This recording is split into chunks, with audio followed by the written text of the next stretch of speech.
Good morning, Manila. Good morning, TMI world. I am cartoonist Ted Rall. That over there is Manila Chan. You are tuned into the Ted Manila Information Show. That's TMI for short, where we bring you what we call, TMI, too much information. That's anything from news, sports. Actually, there probably won't be any sports. Weather, probably very little weather. Politics, lifestyle, culture, fad diets, what the kids are up to, the taboo, the occult, anything and everything goes, because we think you can never have too much information. And if you're here, you probably agree with us. If you're looking for that straight-laced, button-down news program, that show is this show. This is not that show, and that show is probably going out of business soon anyway, so you're probably stuck with us. This is stuff you know you want to hear, and some stuff that you never knew you wanted to know or needed to know. Hopefully we'll be chuckling and chortling and guffawing along the way. Those are fancy words, thesaurus words. We're laughing. We're live here on YouTube and Rumble, and we're going to be working to see if we can do X Spaces, but you can find us live here and talk to us in the feed and everything Monday through Friday at 10 a.m. Eastern time. So please be sure to like and follow the show. If you're not around to watch live, totally understandable, mean boss, whatever, or maybe you're like me, self-employed, and your boss is a lunatic, then you should definitely, tune in later, and you can always stream it on Rumble or on YouTube. Please support the show. Please follow the show. Please consider some financial support as well. That's what's going to make sure that we can keep doing it. Otherwise, it'll be just one of those, wah, wah, it's gone. All right. The Ted Manila Information Show starts now.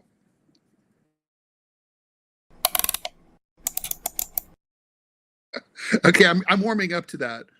But Manila, we have to edit that little pause at the beginning. I love it. Really bugs me. That's the great part, is that it's a cliffhanger, and then you see the jaws come in, and then you're like, oh, okay, Manila and Ted are not lost. Like they're there, and the show's we may be lost.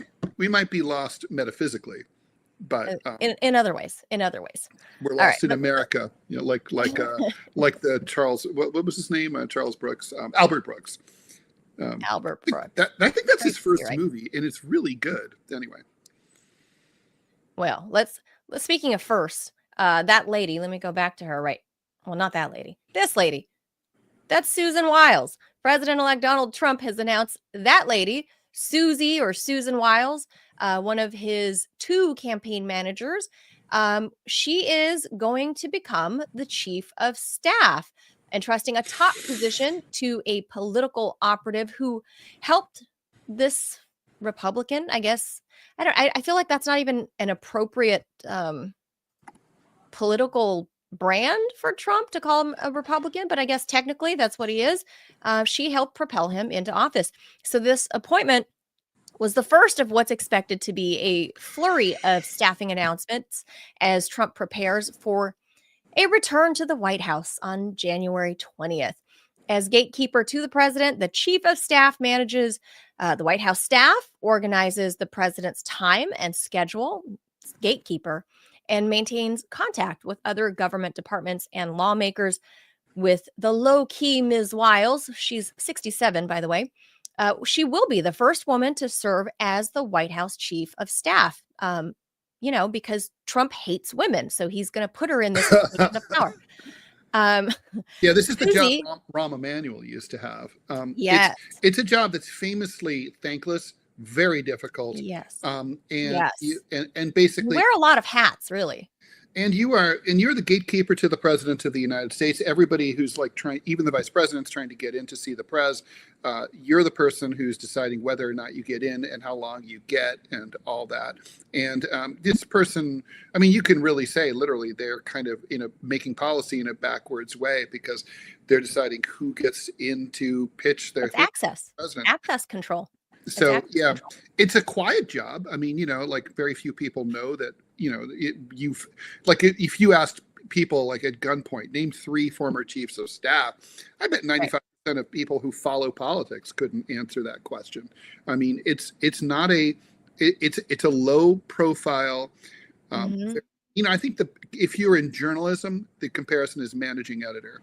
It's that job. That's true. That's fair. That's fair. She looks, though, like a lady that would crack the whip and keep everyone in line. She kind of looks the part. Yeah, I mean, she definitely isn't spending a lot of time on her hair. And Joe Biden wants aviator glasses back, by the way. We know you took them, Susie. Yeah, but she looks the part. I'll say, if you're going to be, like a hard charging gatekeeper, she looks the part. Donald Trump would probably see her more every single day than any other government official. So that's true. That does say something about true. Yeah, the whole idea that he hates women is stupid. But anyway, it's very stupid. But But anyway, what he says is Susie is tough, smart, innovative, and is universally admired and respected. I have no doubt that she will make our country proud. So Trump is considering a wide array of people for top jobs in his administration. Many of them familiar figures from his 2017 to 2021 presidency, sources say. There's some names I hope I never, ever have to see again associated with the Trump administration, but that's for another topic. Ms. Wiles, a longtime Florida-based political strategist, and fellow campaign manager Chris LaCivita are credited with running a more disciplined operation for Trump's third presidential bid with his past campaign. Yes, I would agree. Trump thanked them both during his victory speech early on Wednesday. Quote, Susie likes to stay in the back. Let me tell you, Trump said as she stood toward the back of the stage. We call her the Ice Maiden. New Iron Lady, Ted? Is that what? I mean, she kind of has that vibe, right? Well, I mean, it's hard to say, right? I mean, look, I thought the most key phrase there is when he said, oh, she likes to keep in the background. That's what Trump never is like a lot of politicians, but, with him, it's not surprising at all. He really doesn't like anyone to threaten overshadowing him or becoming the story. He's like, I'm the boss. I'm the star of this show. And you're not, so don't make it about you.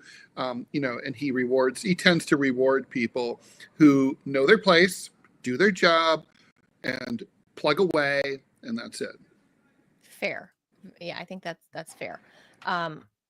Moving along, this guy here in the hot seat. So Jerome Powell doesn't seem to mind a rematch with Donald Trump. In fact, he seems up for the fight. The Federal Reserve Chair was abrupt, adamant, and maybe even a little angry when asked whether he would resign if asked by the president-elect. The pair don't see eye to eye. Trump wants the president's, the seat of the presidency to have a say in monetary policy, while Mr. Powell has championed the Fed's full independence. Powell's not going anywhere. His job will undoubtedly get a little tougher, though, when Trump returns to the White House in January. Powell made it clear that the central bank will not make any assumptions about Trump's policy changes in a press conference after the Fed cut rates by a quarter point just yesterday. Data dependency will remain the name of the game, he says. So the Fed can't and won't be able to completely ignore the prospect that Trump's spending plans and tax cuts could stoke inflation. So I don't know. I mean, Jerome Powell, I think during Trump's first term, a lot of people. What do I hear happening outside? Oh my God, that's people working who've been like welding or. Yeah, apparently they're scheduled only during my radio shows. They would only come on during the final countdown, and now they're only on during the TMI show. I think if we scheduled our show for 3:00 in the morning, they would be there. They would. Yeah. So, yeah. I don't know. It's been forever. Do you remember Michael Douglas in that show? What was that movie called? Falling Down. Falling Down is one of my favorites. And it was toward the beginning, he's stuck in traffic and he decides to get out of his car and confront some highway workers. And he's like, admit it, like this highway, I've lived here for 20 years. This highway is always under construction. It's never going to be fixed. ever, right? Like this is, it's like, admit it. And then he pulls a gun on the guy. He's like, it's true. It's just like the city council. We have a deal with them. We just keep working on it. And it's like, Oh my God. it feels like, I mean, Yeah. I mean, there's scaffolding in my neighborhood, and it was in the New York Post. They did an article about how there's literally a continuous row of scaffolding for 3 miles through my neighborhood. And it's because they basically, it's easy to get the zoning permit to put it up, but you can't get the zoning permit to put it down. So it's up there for like decades. And then if you get a big storm, pieces and bits of stuff fly off and hit and kill people. So Oh my God. Their cars. It's very messed up. Anyway. Okay, because if I can hear it, the audience can hear it. So it's best we address and let them know what's going on. This is beyond your control. If it keeps up, I will shut my windows. It'll help a little bit, not much. It's not the neighbors, then it's the city outside. So there we go. So it's Jerome Powell, what do you want to do? You know. I know. Jerome Powell, we saw in Trump's first administration, Ted, he sat on the near zero for way too long, I would say, which is, part of what he was part of the reason the Biden administration saw so much inflation, and it kind of damaged Biden's, I guess not legacy, but at least the last 4 years for Biden, because he decided somewhere in the first year that, okay, now's the time to take my foot off the brake and just let it go. And the car goes flying, and we're suddenly at, like a 5 or 6 basis points when we're near zero for 4.5, 5 years. And the housing market was going crazy and all of that. And then suddenly nobody was able to buy anything because, taking out a 30-year loan meant you're, on a $300,000 house, a median home price in America means after 30 years, you're paying millions of dollars for this house based on the rate and loan you got. So that kind of slowed everything down. Then eggs start costing $1 each, and it wasn't good. I don't think he's been a great Federal Reserve chair. I think Janet Yellen, who was, by the way, the first woman Fed Reserve chair, I don't think he's done better than her. I think he's actually done worse. And if he wants to stick around, I feel like that's out of his own pride and desire to, I don't know, make some sort of legacy for himself. I don't know. Nah, I don't think that's true. I mean, look, let me put it this way. Yes, everybody has interest in their pride and their legacy. But I think, in his mind, and probably, look, there's a strong case to be made that the Federal Reserve Bank needs to preserve its independence. I mean, if I were him and I was in his situation, I would, even if I was ready to retire and go to Tahiti tomorrow, I'd stick around through the transition for like a year just to send the message to the White House that the Federal Reserve does not board does not serve at the president's pleasure. It's an independent organization, and the president does not appoint them and hire and fire them at will. Otherwise, the president of the United States is essentially setting fiscal policy. Now, we can argue about whether there should be a Fed. I know lots of libertarians who don't believe in central banking and all that. But the point is, we do have a Fed. If you were the Fed, the system we currently have is that it's independent from the White House. And so I think he's trying to make a stand for that. Yeah, again, I would say that plays into pride and legacy, and there are rumors now. Of powers, right? That's what it's about. I agree, but there are rumors now that Ron Paul is suddenly now in the mix in Trump world, and we know how Ron Paul feels about the Fed. So isn't Ron Paul like 5 million years old? I just physically met him. I've talked to him several times in interviews and stuff. I finally met him ahead of the. He's 89 years old. He's turning 90. He was born 3 months after my dead mom. I know. He's okay.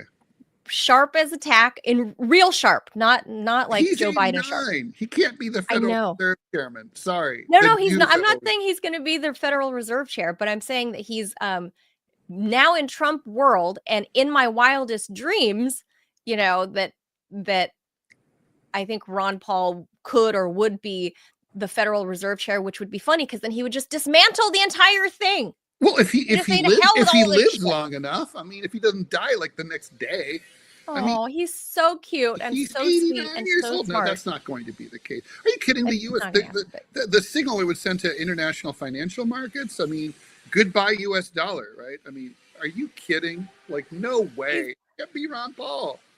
I think it would be, if you really want to upset the apple cart, you have Ron Paul Don't upset talking the to you U.S. about dollar.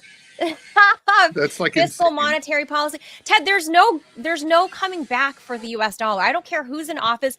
I think with the BRICS currency coming in, the BRICS bucks, as I say, there's no saving the US dollar. This is I a was just fucking thinking burning about that ship. this morning. I'm literally thinking, Burning ship. look, you know what? Honestly, if I'm not sure. I mean, like BRICS could be completely like cut off at the knees if two things happen. If Trump lifts all the sanctions against Russia and he doesn't follow through on the tariffs against China, that's it. Then there's no reason for BRICS to happen. And like they might just say, well, in the future, it's good to go on. That would be my move if I were a member of BRICS. I'd say, never mind. We don't, just because things are okay right now with the Americans, we don't know how long that'll last. We saw what they did under Biden. We should continue. But the point is that they might, you know, people, human nature is that they only act when they're confronted with a crisis. Sure. And BRICS was confronted with a crisis. They had to. And so, right. But, you know, Trump could give them a reason not to. Really? I don't know. Yeah, I mean, seriously, if the sanctions go away, if he says, like, we won't weaponize the dollar as a reserve currency anymore, we're not going to seize all these assets that we he's talking about slapping tariffs on everything. 60 additional percent. I know, but he's like, I love tariffs. Tariffs are beautiful. The best tariffs in the world. He talks. If he does implement the tariffs, like he did with the trade war that he started with China, that President Biden I think it's a negotiation. Sure. I mean, by the way, I agree with this I agree with but this that's all the more reason that the BRICS bucks should exist. I agree that that's the style to negotiate. Ask, like, push hard, go aggressive, you end up in a better place in the end. I mean, that's just true about negotiating. And I think that's always been his take. He's made that very clear. I think that's what's going on here. But anyway, we have more headlines to get through. Yep. So let's get to the next one. There's a lot to talk about there with Jerome Powell, because obviously that's, you know, bread and butter issues, and people want to know what's happening with the money. But something else people might want to know about is droughts, because, you know, you kind of need water to live, I think. It could be like, you can drink, what is it, Mondo? You watch the movie Idiocracy? Brondo. Brondo. It's got what plants crave. It's got electrolytes. That's right. So dry and unseasonably warm conditions in the Northeast, where Ted and I are, have plunged much of the region into drought, fueling wildfires in New Jersey and Connecticut and Massachusetts. That's like not normal. That's normal for someone like me from California. October ended as one of the driest months on record in the U.S., according to the National Oceanic and Atmospheric Administration, better known as NOAA. The Northeast, in particular, saw scant precipitation. Cities such as Philly, Newark, New Jersey, Wilmington, Delaware, that's where Biden is. I think maybe that's why they didn't get rain. And Norfolk, Virginia. His dry old skin sucked up all the humidity. That's right. His dusty ass. And Norfolk, Virginia recorded no rain at all in October, which is wild. And you know what, Ted? I'm looking outside my window right now. The leaves have changed. I see that fall is here, but the sun is beating down on us because it's been like 80 degrees for the past week. Like I can go outside in shorts and a tank top and be totally fine. And I'm a California wuss. Anything below 70 degrees is cold for me. And I've been outside and sweating. Like, this is not normal in November. So, like, it's not normal. Look, when I first moved to New York City in the early 1980s, you could get snow in October. Snow in November for sure. No, it would be weird for not sure? to. And you know, right now it's like the temperature is going to be. Yesterday was in the mid 80s. I'm wearing shorts right now. It was in the 19. Today it's going to be around 90. It'll be about 60 degrees. Now people are like, oh, it's much cooler today. That's going to be so great. Okay, 60 degrees is way above normal for this time of year. Or I guess the normal has changed, and it's terrifying. it never rains anymore. And rain in the Northeast was something you never thought about. It wasn't like drought. I never heard of a drought in New York ever before. No. You know, and I've been here since 1981. It just doesn't happen. This is, you know, water levels in the reservoirs are down. I'm scared of what's going to happen when this goes on in 2 or 3 months and all the water from the Catskill Mountains is dried up. New York City is going to have no water. It's a metro area of 28 million people. You know, I mean, we can't just be drinking rosé every day. I mean, lies, Ted, lies. It's bad. And, you know, there's no already Mayor Eric Adams has imposed drought restrictions. Right now they're voluntary. That probably won't last. You know, part of the problem is, of course, also a half of the water from New York to New York City leaks into the ground from 100, 150, and even 250-year-old water mains that are, you know, some of them are clay and were built by the colonial British administration. So, I mean, this is old infrastructure here, and it's rotting away, and basically they don't fix it until like they explode in the street and flood a street, and then it's like, okay, we got to fix that one. So that's how that works there. It's only I've seen all those images. Yeah. Yeah. Well, according to the Southeast Regional Climate Center, which collects precipitation data from more than 1,400 weather stations across the country, several cities, including Philadelphia and right here in Washington, D.C., set new records for the number of consecutive October days without any measurable rainfall. Quote, "This is a region that we don't typically associate with drought," said Benjamin Cook, an adjunct research scientist at the Lamont Doherty Earth Observatory in Palisades, New York. I've never heard of that. Palisades, New York. Quote, "To have such persistent periods of really intense drought conditions is not very common."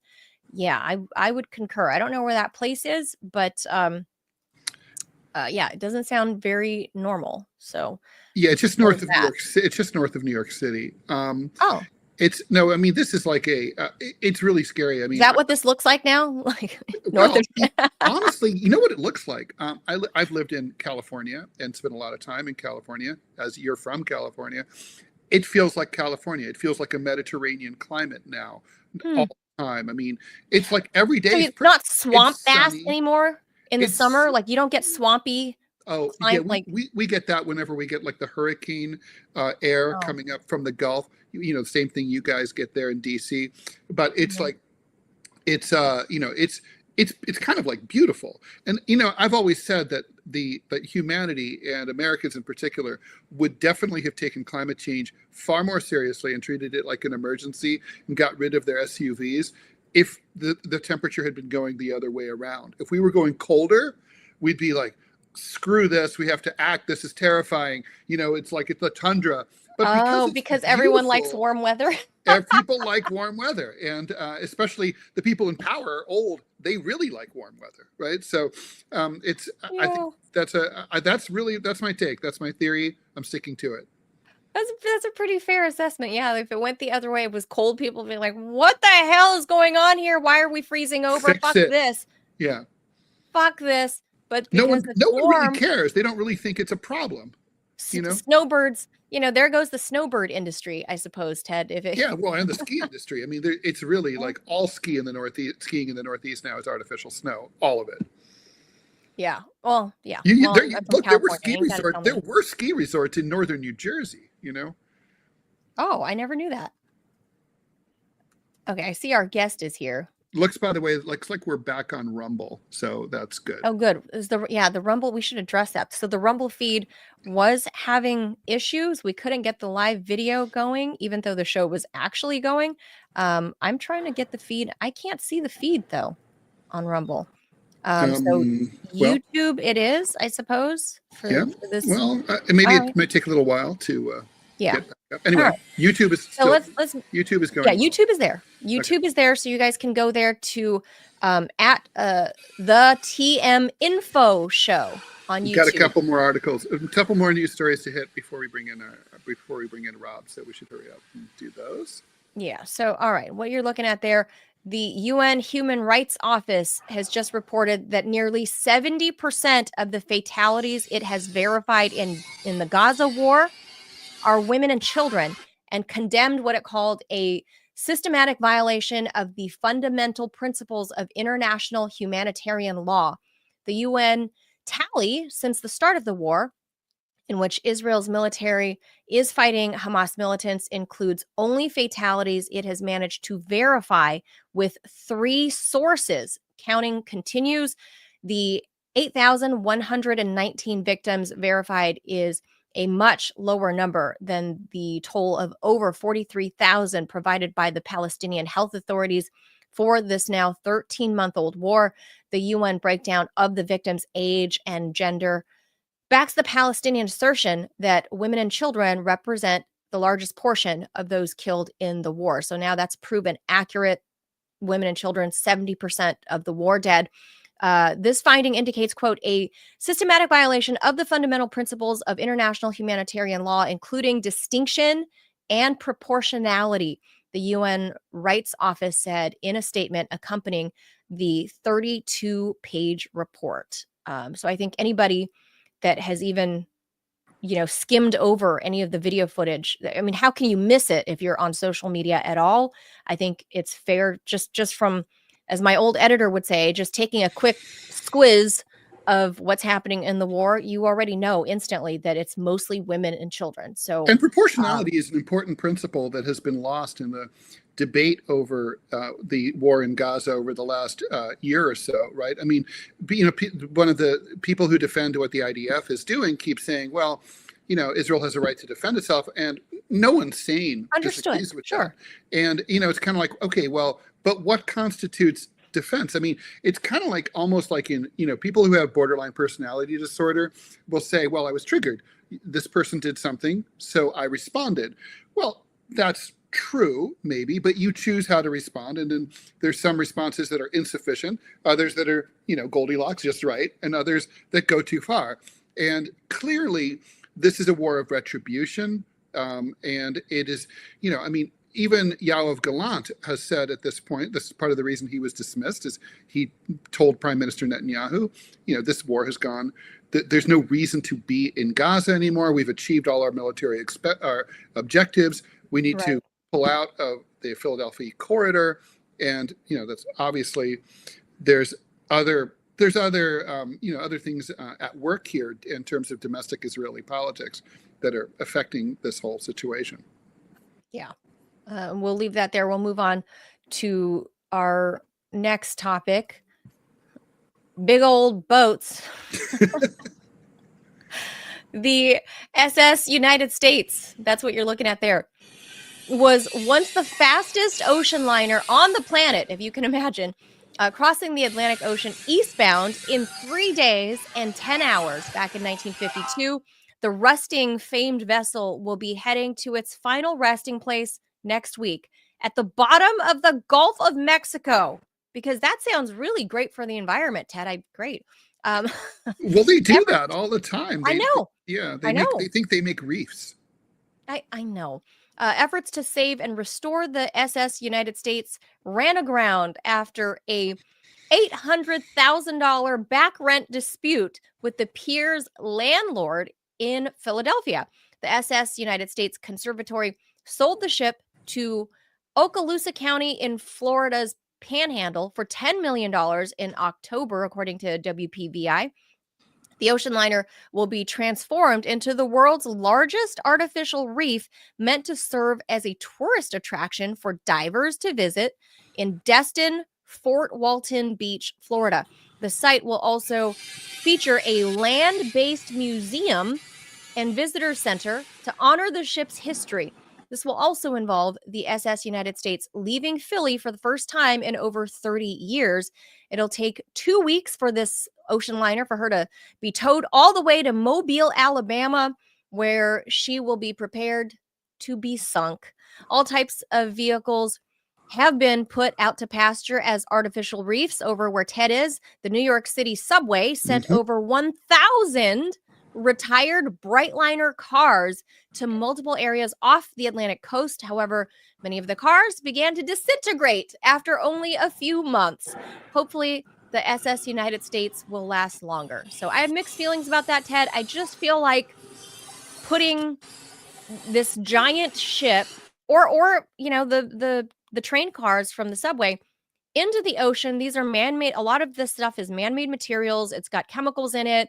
There's no way you can 100%, have been that thorough and abrasive enough to remove all unnatural threats to the natural environment by sinking these things. I don't feel like that's like a great way to All the paint, dismantle or get rid of it. Yeah, like that's the paint, the not good for rubber. fish. No, that's not. No, it's true. It's all that. This Can't seems be. like another colossally stupid idea.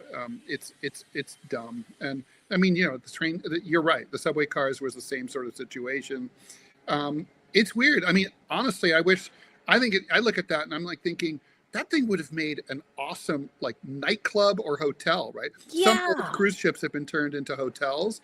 Some Sort of residency for I know. homeless. Remember Peter? What's his name? Peterson from SNL. Like he and one of his buds from SNL bought or were trying to buy a disused Staten Island ferry. Pete Davidson. Pete Davidson to try to turn into the world's most annoying man. To try to turn it into a nightclub. I don't know whatever happened with that. I think they did buy this old Staten Island ferry. I mean, it's a cool thing. Look at it. I mean, surely you could do something with it. I don't know, house migrants, something. Right. Like I said, I feel Obviously, like you could use this as housing.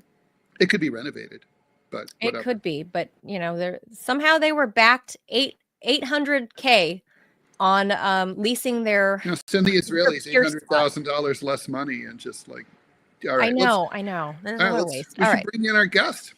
All right, let's leave that at that. But I think that's an interesting thing to look at there. So, all right. Okay. Let's move on. Let's hit the jaws and get a fresh start. Okay. So bad. Okay. Anyway, so obviously, it's on Tuesday. The election left Democrats trying to figure out exactly why what happened.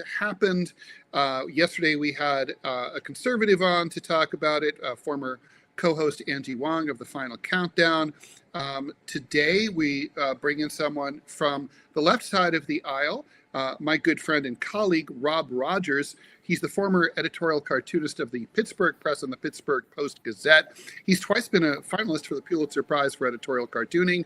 He was fired really famously in a national profile. We'll talk about that in a very high-profile firing from the Post-Gazette in 2018 at the height of the Trump administration because his editorial cartoons were critical of President Donald Trump. The publisher didn't like that, new publisher. In 2021, Rogers was awarded the Herb Block Prize by the Herb Block Foundation, something that I will never get, unlike the Pulitzer finalist thing. But anyway, thank you for joining us, Rob Rogers. Thank you. It's great to be here. Can you hear me okay? You sound yes. Good. Okay, great. You sound very good. Ted, don't worry. You'll get it someday. I'm sure. Well, I mean, I don't want it posthumously, But well, that's the way it feels like with the Pulitzer now for all of us, because it's been changed to a category that doesn't even include editorial cartooning in the title. So I don't know. It's sort of along with all of the newspapers that have dropped cartoonists, and it's just it's sort of a sad what's happening to our profession. But anyway. Yeah, no, it is, and I know that we texted very briefly before the show, and knowing you as I do, I'm not at all surprised that you're feeling bleak, dark about the election results. So Dejected, I'm sure. Yeah. So I mean, part of it, I was kind of thinking, this morning, we Americans, we make a lot of like a 4-point difference in the electorate, right? I mean, if this had gone so right now, everybody, and I'm guilty of this too, the New York Times headline, right? Like, this changes America's view of who we are. And a lot of, there's a lot of self-flagellation by some liberal commentators and Democrats. Bernie Sanders said, like, he pretty much like, I'm done with the Democrats. We have to start over, burn the whole thing down. Of course, he was reelected to a 6-year term, and he's 83 years old, so he gives no shits anymore. But but I mean, on the other hand, it's true that if this had gone the other way, if 2% of voters had decided to go toward Harris, we'd be having exactly the opposite conversation, where Republicans would be saying, you know, like, oh my God, how did we let the party get taken over by this madman? We were fools. Right. And so, I mean, do we tend to just sort of, are we overanalyzing this, or is this really as seismic of a result as it feels like? Well, I think it is seismic, but I think it's also part of what I think happened was that, you know, Biden was unpopular. He waited too long to get out. Harris only had, you know, about 3 months to put on a campaign, and nobody can do that. I mean, that's impossible. All of that. But then on the other side, you have, I think what happened was, you know, it always is about the economy. That's been proven. And so people are going to, you know, vote their pocketbook. But I do think that there is this weird, you know, I think we live in a country that sadly is somewhat, you know, misogynistic, sexist, racist. And I think that has to be, you know, factored in. I think that's part of the problem. And it doesn't really leave Democrats with much room to do anything, because, I mean, what are we going to do? We're going to go to even further to the right than she was trying to do. I mean, she was trying to sort of go to the middle a little bit to the left of Biden, but still stay in that middle zone so she could, you know, appeal to the, you know, middle-class Americans. And I just think that it's kind of ridiculous to think that we're suddenly going to go all MAGA to the right to get those voters back.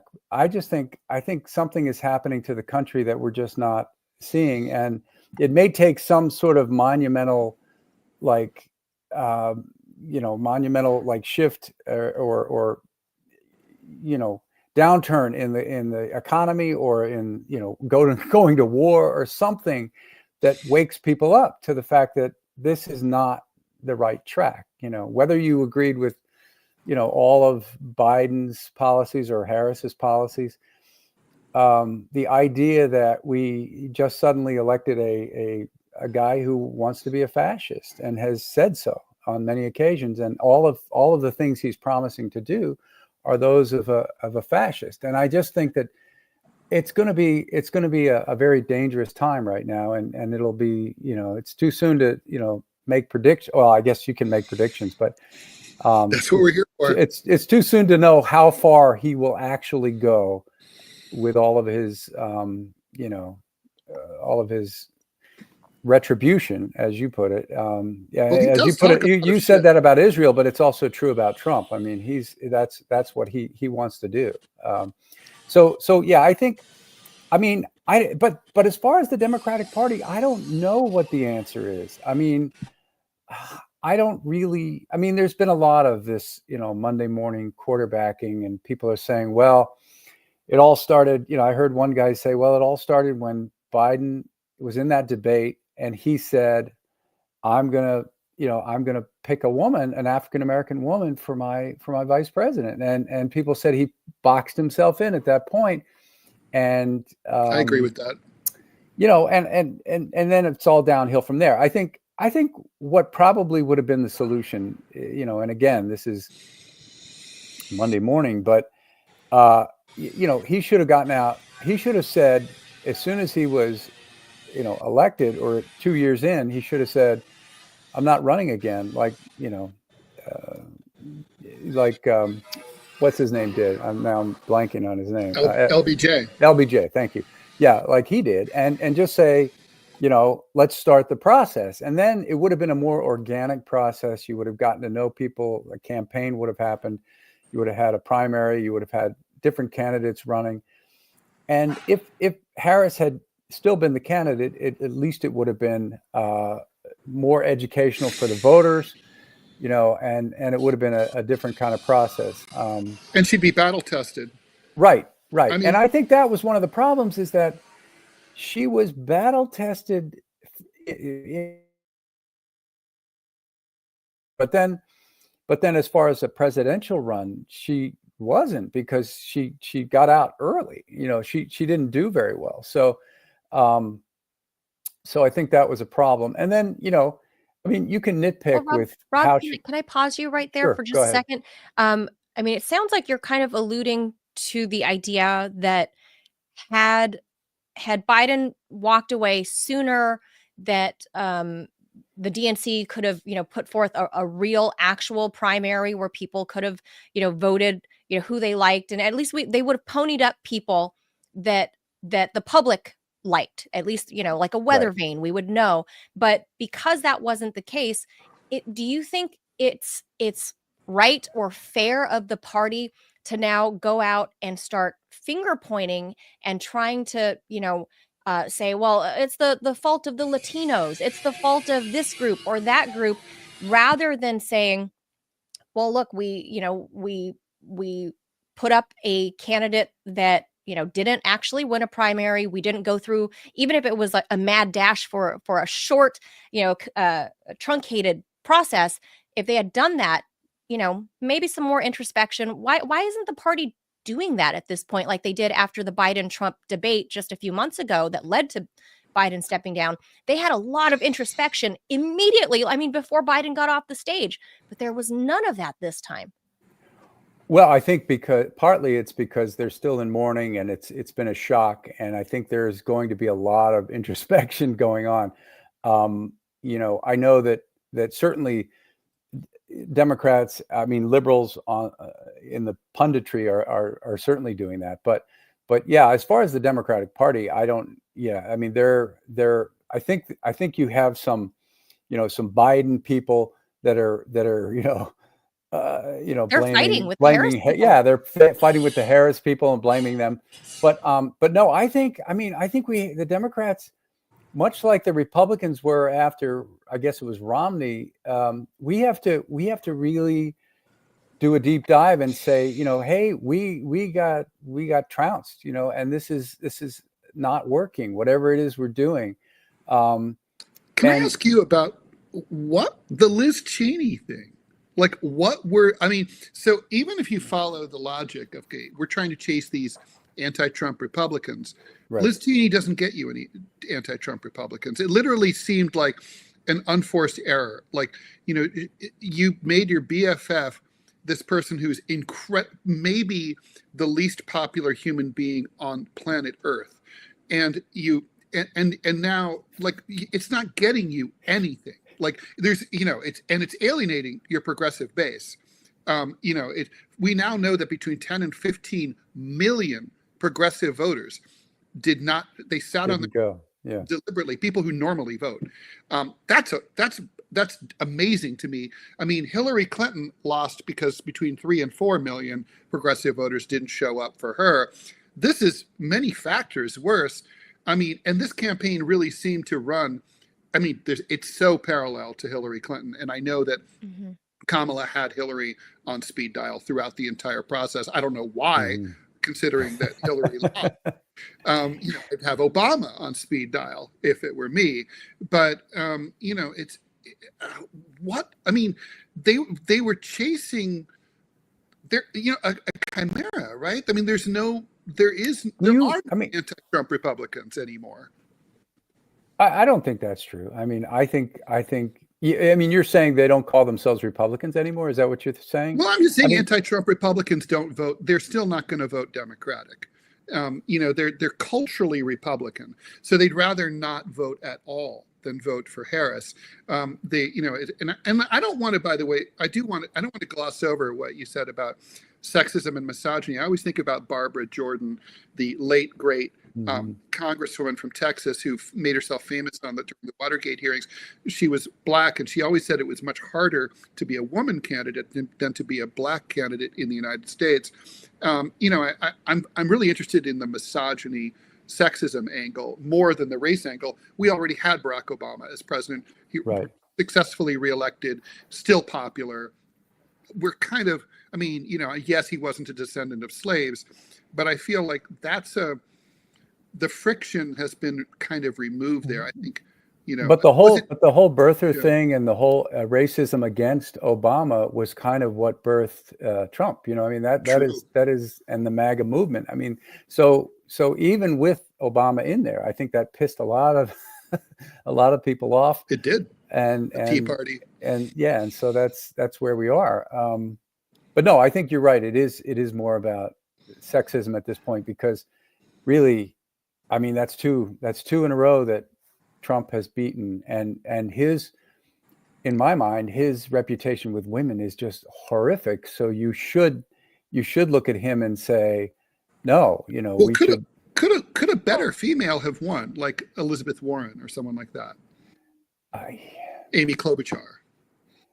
Yeah, maybe. I mean, maybe. I again, I think if there had been a process, and if you know, I do think that both of those women, I had heard from friends and other people who said, yeah, I wish it was her instead. But you know, I think that having the amount of time and the way that Biden exited the race, I think she did as well as she could do. I think during that debate, she cleaned up. You know, I think she won that debate. She dismantled him in a way that I think not many other candidates could have done. So I think she did a great job there. I just don't think there's a whole lot of, I mean, there's certainly some criticism you could have about how she answered certain questions about her record and all of that. And well, of course, also she hid out she had a 100-day campaign. She dithered for 40 days, right? I mean, yes.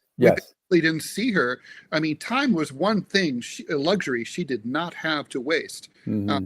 She wasted it, and it seemed like you know, the general feeling was that the Democrats had polled, and they had found that a generic Democrat would defeat Trump, and therefore they needed to run her as a generic as possible.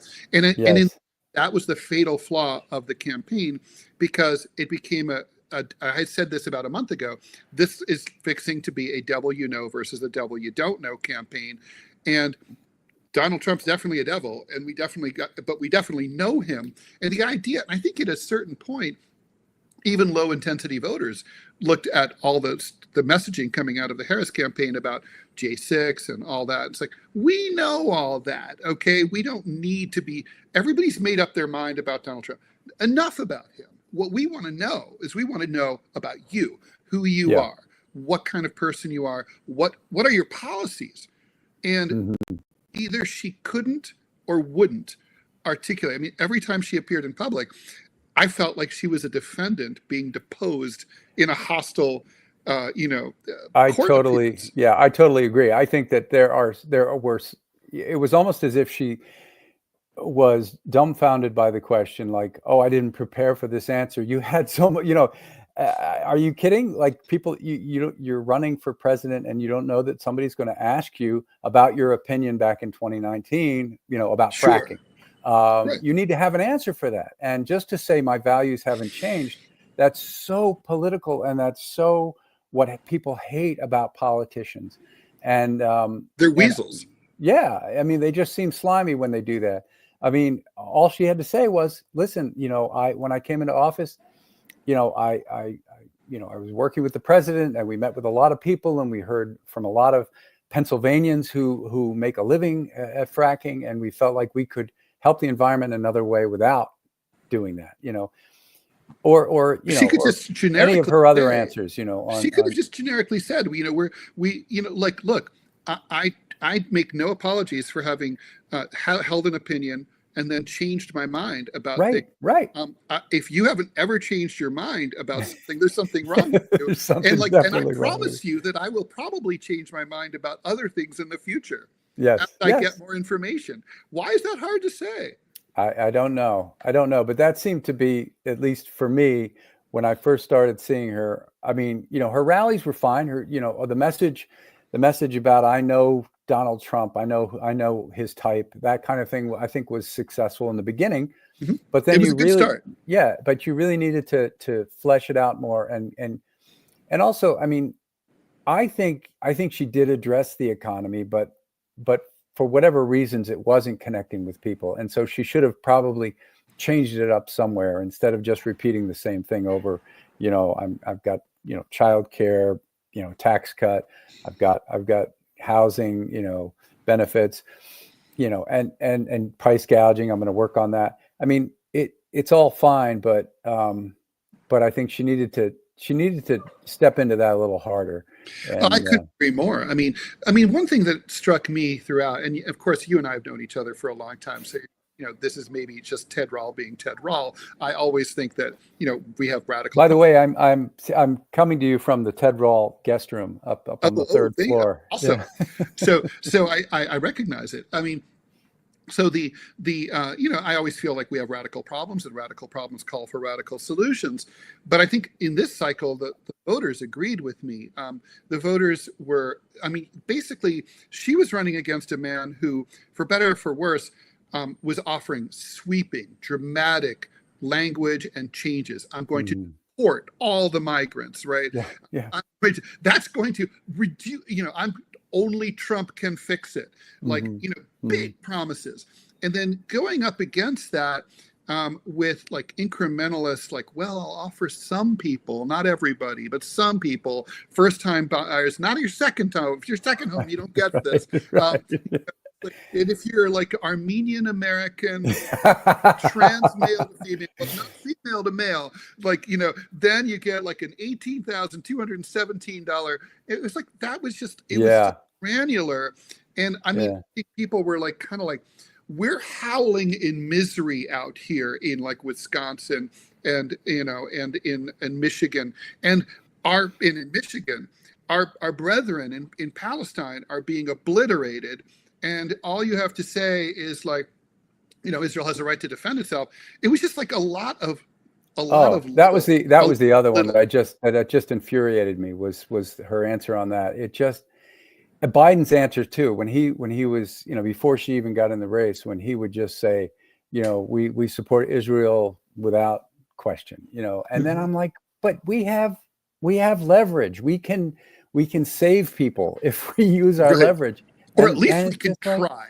We could try. Yeah, or try. I mean, at this point, I think it's too late. I don't think, they've pretty much done so much damage that, I don't think if we pulled our missiles back at this point that, they probably have enough already. They could finish I'm sure. job. I'm sure that's right.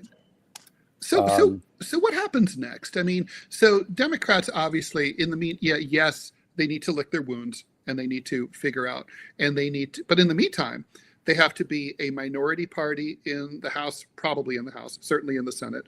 That they've got to figure out, can they work with the new administration at all? Should they? Or should they be, sort of pull a Mitch McConnell and just say, from the left, and say, we're going to block this president every step we can. We're going to be resistance 2.0 in a way that we were never really 100% resistance 1.0. Are they going to be in the streets? Are they going to just be hapless and hopeless? Are they going to try to pivot left, pivot right, stay the course? What do you think is going to happen?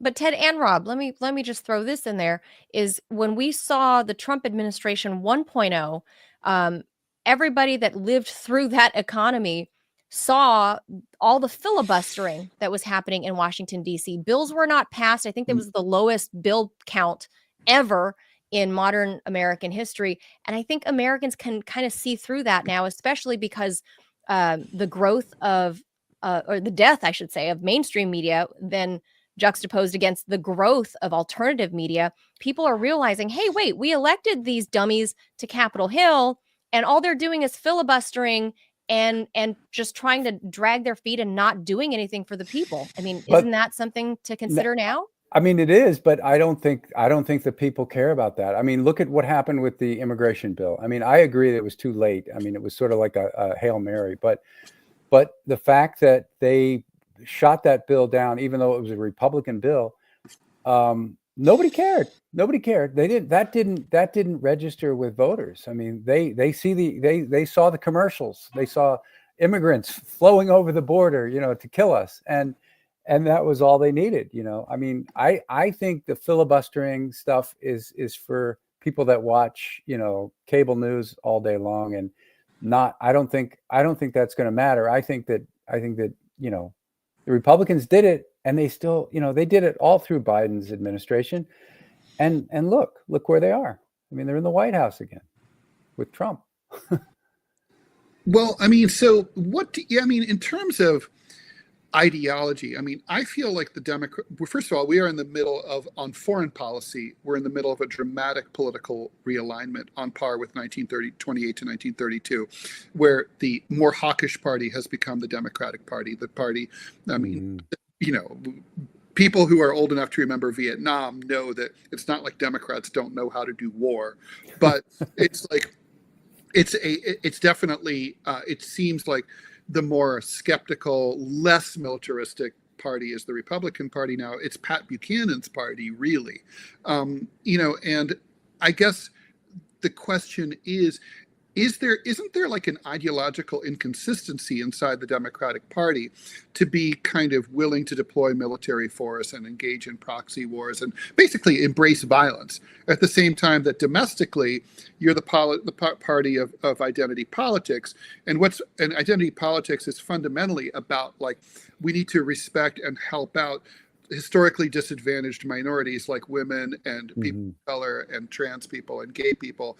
And I mean, that's about an opposition to people who've been the victims of violence. That's an opposition to that violence, right? So you're violent, you exude violence overseas, you're trying to push for kumbaya peace here at home. And that just seems like it's, the two things just sort of, they don't connect. It's not to use a Kamala Harris word, it's not holistic. Yeah, I mean, I don't know the answer there, because I think I agree with you. I mean, like, when you're talking about the war in Iraq and Afghanistan, I was against both of those. I think we should have never gone in. I think we should have come home sooner. But when you're talking about, what to do about Ukraine or what to do about Gaza, I mean, I think that there's a difference there, in terms of, like, what it would mean for Europe, especially with Ukraine and Russia. I mean, what it would mean for Europe if we just sort of said, and I think this is what's going to happen because Trump is in office. So he's probably just going to say, all right, we're pulling our money, you're going to have to make a compromise and give up part of your country to Russia. And I think that would send the horrible message to those who lived through World War II. I mean, I think it's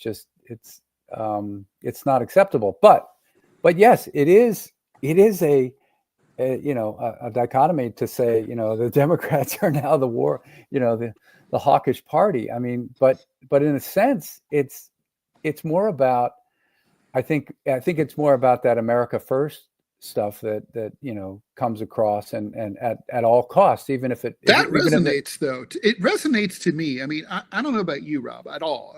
We've never talked about this, but for me, if there's a single American who's wanting for $1, he's short $1. Yeah, I don't want any money going overseas. I just don't.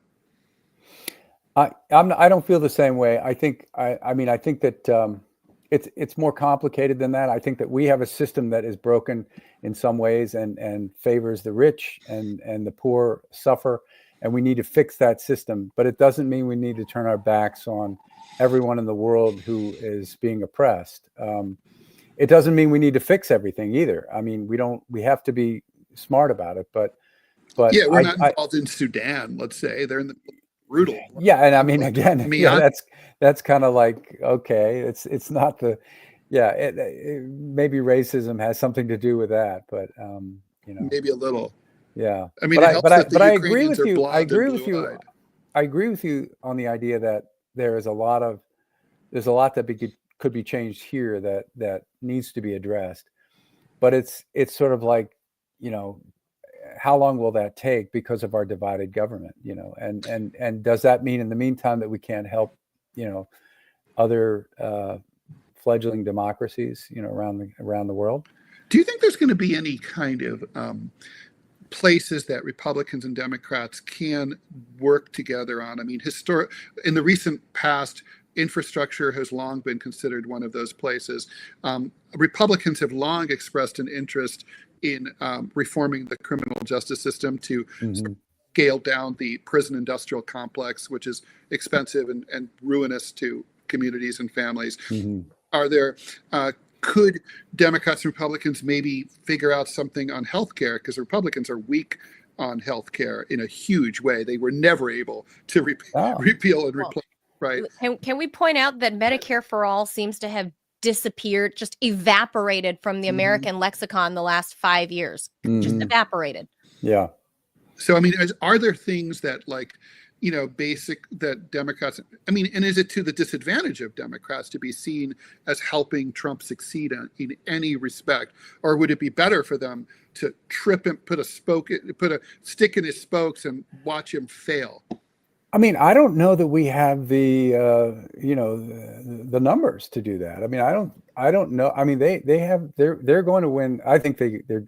I mean, Bob Casey was just that race was called and he lost. So in Pennsylvania. So that's 53 now. Yeah, that's.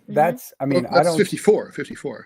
I think it's 53, but 53, yeah, but he is. I do think that.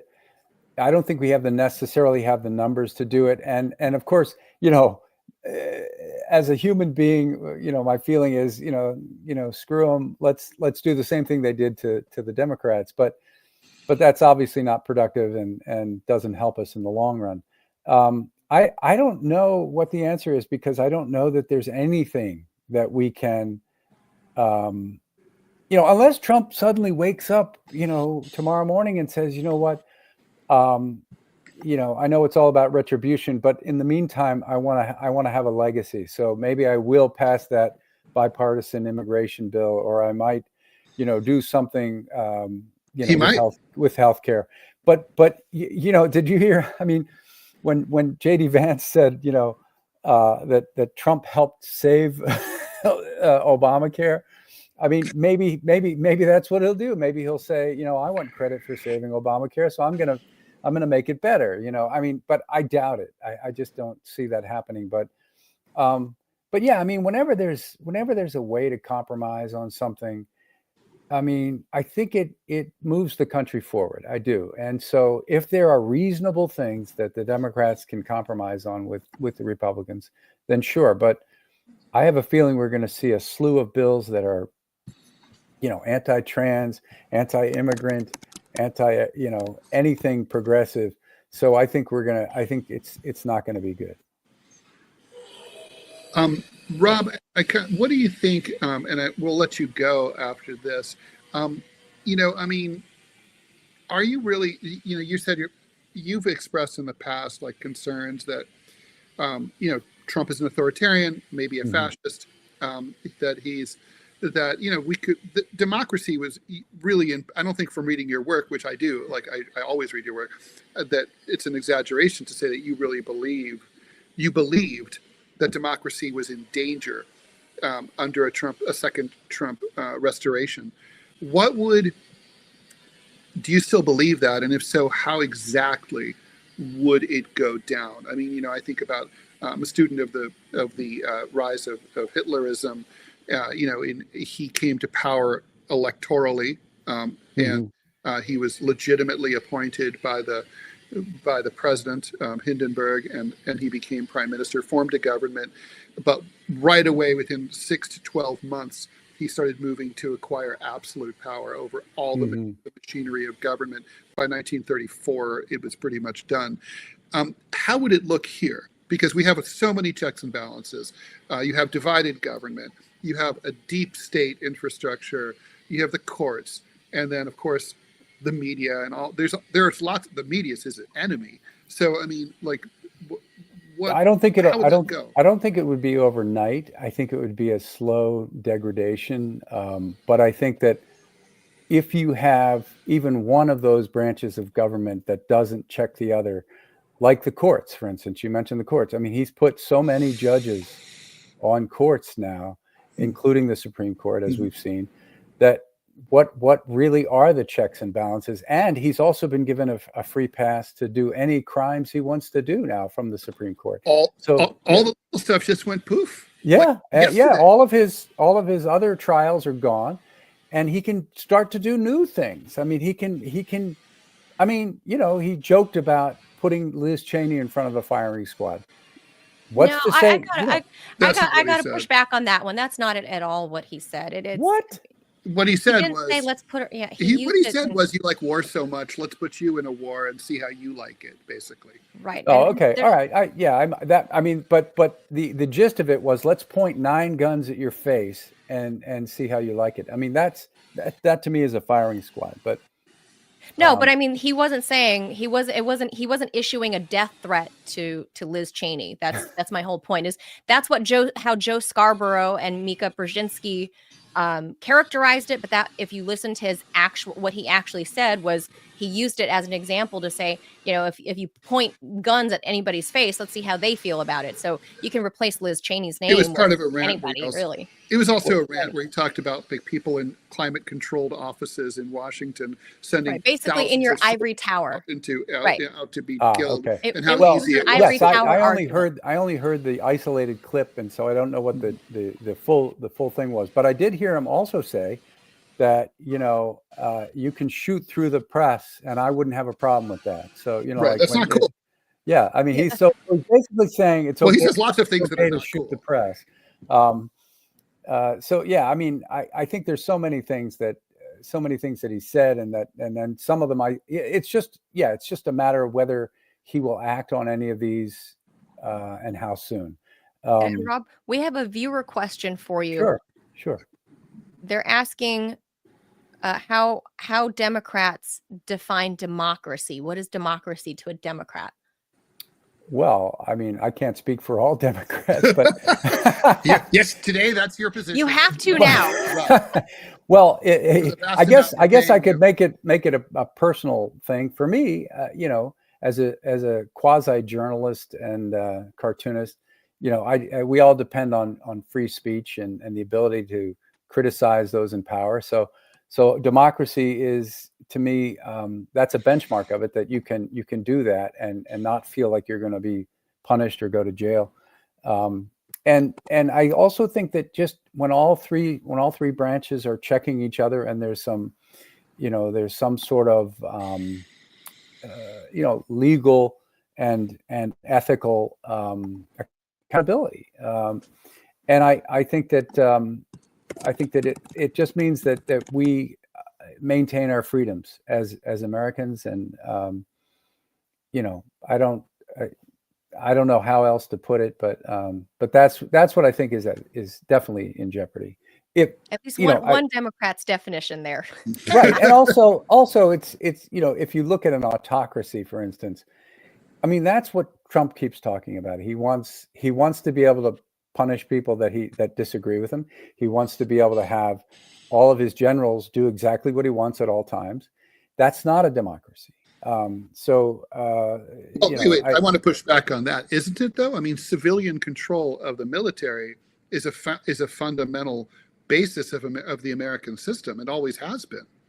I mean, the military. Yes, but the military has the right to not go along with things that are unlawful, and what Trump wants is to continue to do things that are unlawful.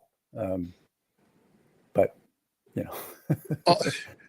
So I didn't come prepared with my definition of democracy. So let me ask you just a viewer question. Let me ask you a cartooning related question, sure. And then I'll let you go. I know I promised to let you go earlier. Very quickly though. So obviously you were a huge anti-Trump voice in political cartooning, and so much so that you came to national prominence even more in 2018 when the paper got a new publisher, and the publisher was not a new publisher. The publisher is the same guy I've worked with for 25 years, and he loved my cartoons. But we did notice that he was a Trump fan, and my editor actually quit over it because he didn't want to endorse Trump. And but he kept trying to, get me to do Trump friendly cartoons, and I wouldn't do it. And it wasn't like he said, if you don't do it, you're fired. He never said that. He just let me do whatever I wanted, and then he would grouse about it to the editor. But then he finally hired a new editorial page editor who was sort of the hitman. He was the one who was supposed to come in and put me in line. And that's when things got dicey. That was in March of 2018. I lasted 3 more months. I had, usually in a year, I would have 1 cartoon killed. I had 18 cartoons killed in that 3-month period. And the last 6 were all in a row. And then eventually I was fired. But no, it's the same publisher. He's still there. I mean, it's the same guy that hired me. I mean, it's bizarre. It just shows you the power of, he's another sort of misunderstood rich white guy, from Ohio and from Toledo. And he felt like, that Trump was speaking for him somehow. He said things over the years that in the editorial meetings, we would all kind of go, what? Like he would say some racist thing, and we would all think, he's just being crazy. But it turns out he actually, feels that way. So that's a shame. Well, yeah. I'd also, I know we promised to let you go, but I just got to point out that over the Trump years and now up to date, I feel like President Trump was the turning point for people's families and relationships. And if you're on one side or the other, that you actually lost friendships, or in your case, job/friendship, over that lasted decades prior, that through all the turmoil of, the Iraq War, Afghanistan. Yeah. And suddenly we had Trump, then we had COVID, and it seemed to break people's relationships apart, and the fabric of your friends and family just ripped apart because, and I'm going to put this on both sides, like either the Trumpers, the MAGA people absolutely just loathe the other people on the left, and then the people on the left just found the Trump people disgusting and whatever, and the humanity has just been erased from our social fabric. To the point people are not going home for Thanksgiving anymore, right? Yeah, right. Well, one good example is I belong to and Ted does too, the Association of American Editorial Cartoonists. And every year we would gather and we used to be able to just hang out with 10 of you guys. Yeah, we used to hang out with conservatives and liberals, and we were all in the same room. We all appreciated what the other people were doing. We didn't disagree. I mean, we did disagree with them, but on the issues, but it was never a contentious thing. And now it is. I mean, it's like, they don't come anymore to these conventions, or nobody wants to talk to each other, because it's just too, like you said, I've lost several cartoonist friends over Trump. I mean, I just can't. It's too fraught. Yeah, it's too fraught. So obviously, you're freedom means nothing left is another word for nothing left to lose. You don't have your Post-Gazette job anymore, so you don't lose. How do you plan to? You've been unburdened. Yes, that's right. Well, people have said that. They've said, like, hey, your stuff seems more on edge now, but that's good. That's good. That's good. That's what we're supposed to be doing. Right.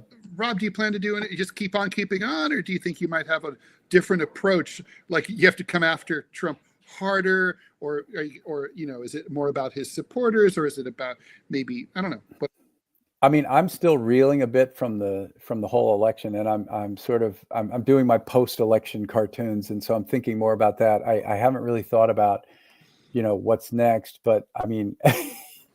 People are in despair about this. My wife Sylvia, her, she's ready to leave the country. I mean, she is literally saying she can't. This is too much. She can't handle it.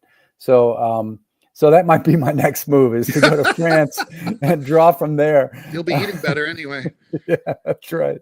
All right, Rob. Thank you so much for joining us. Nice to meet you, Rob. Yeah, nice to meet you too. Please come back again soon. Rob Rogers is the former editorial cartoonist for the Pittsburgh Press. and the Pittsburgh Post-Gazette. He's twice been a finalist for the Pulitzer Prize. You may have heard of that. He was fired from the Post-Gazette in 2018 for cartoons that were critical of Trump. In 2021, he won the Herb Block Prize issued by the Herb Block Foundation. Herb Block being, of course, the famous, brilliant cartoonist for the Washington Post. And he would be turning over in his grave right now. What's going on at the Post? No, that's true. Yeah, no, I mean, it's crazy. He worked in the same office from 1929 until he died in 1990 or 1991. I mean, and so apparently, I never got to visit him there, but apparently, no, I think he is that not didn't true? he die in like 99 or 2000? Maybe that's right. Wow. I can't remember, but yeah, But that office apparently had like, sediment of old crap. Oh, well, when I went to visit him there, yeah, I mean, he had like, you could see like old sandwiches sitting amongst the files, and he had stacks of like newspapers and files. He would scary. Yeah, it was frightening, but super fun sight. But it was fun to see him. But all right, well, thanks, Rob. Ted. Keep up the good work, and take care. Thanks for having me on your podcast. Let's tell everybody who wants to follow Rob's work, go to robrogers.com. Are you on the socials also? I am. You can follow me on Twitter or Facebook, either one, and Instagram too. Cool. And Instagram is good because I have several freelance clients now that I post the links for most of the stuff, but you can't do links on Instagram, so you actually see the cartoon there. Love it. Very cool. There you go. Yeah. All right. All right. Take care. Thanks, Rob. Thank you. Take care. Bye. See you. All right. So that was fun and interesting, I thought. Rob's so cool. Well, I like Rob. He's very nice. Just completely unrelated to Rob, I disappeared off the screen because I guess the Rumble feed broke. And I kept trying everything in my power. Producer Robbie did the same thing, tried to put it anyway. It completely broke and just stopped. The chat feed was in there, but the video feed was nowhere to be found. Okay, it was the whole. We're sorry, Rumblers. Sorry, guys. Of course, that's my preferred platform. We might be able to upload to the Rumble, right? From I think so. We'll see. We'll see right after the wrap. So we'll see what happens. If you want to watch it, you can do that. Okay, cool. Yeah, as Robbie's a playback. As a playback, probably as a video, but the live. We'll have that up probably very shortly, I think. So yeah, the live links were broken. If you want to see all our beautiful faces. Sorry, everybody. Within the hour, Rob. Within the Robbie. Within the hour. All right. So thanks everyone for joining us. I'll take us out. We do ask you to please subscribe, even on Rumble, even though Rumble disappointed us today. Broken ass Rumble. But we like Rumble. Rumble has a lot of pros for it. YouTube and Rumble, please subscribe. Become a paid subscriber on Rumble for $5 a month. You can do that during the rerun edition or whenever we're live, so we can keep doing this for you. If you're liking what you see and value in interviews like the one that we just did with the former Pittsburgh cartoonist Rob Rogers, please help us continue our work. We're fully independent. We rely on you as subscribers to help us not starve, and more importantly to you to keep us able to keep doing this and making the show better and better. Click on that button right below the Rumble feed to help support the show. Thank you to Putinbot Gaming for your support and moderating the chat. Go check out that gaming channel if you like gaming, or even if you don't. And we're here for you. And we will see you. It's Friday, something I've said before, but in my life, but this is in Manila's. It's a Manila thing. It's a Manila thing. Friday. And we'll be back on Monday, which is Veterans Day, November 11th.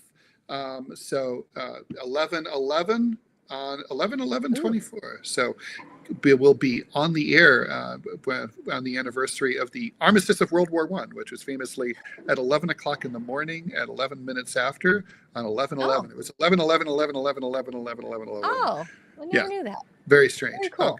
Anyway, thanks everyone for joining. Have a great weekend. Thanks, Manila. Have an awesome weekend, everybody. And we will see you back here Monday morning at 10 a.m. Eastern Time. Take care. Adios, amigos.